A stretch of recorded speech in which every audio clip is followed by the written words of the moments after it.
বিশ্ব আমিরের আগমন, লাল গোলাপ শুভেচ্ছা বিশ্ববাসীর পক্ষ থেকে।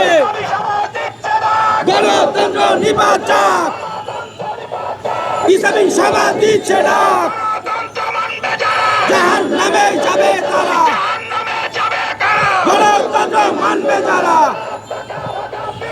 আল্লাহু আকবার, আল্লাহু আকবার।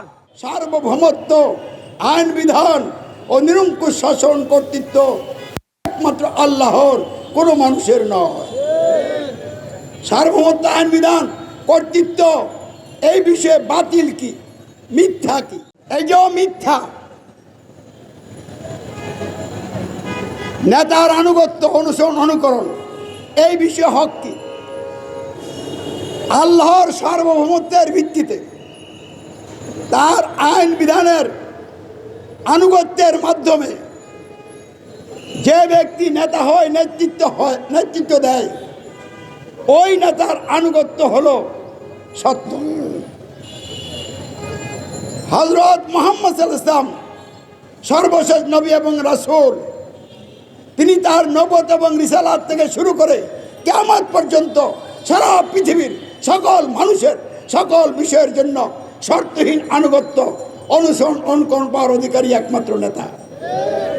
অতএব হযরত মুহাম্মদ সাল্লাল্লাহু আলাইহি ওয়াসাল্লামের শর্তহীন আনুগত্য, অনুসরণ, অনুকরণই হচ্ছে নেতার আনুগত্যের ক্ষেত্রে সত্য, হক। অপরদিকে মানুষের মন ধরা আইন বিধান দিয়ে যারা নেতা হয়, নেতৃত্ব দেয়, ওই নেতাদের আনুগত্য হচ্ছে বাতিল, মিথ্যা।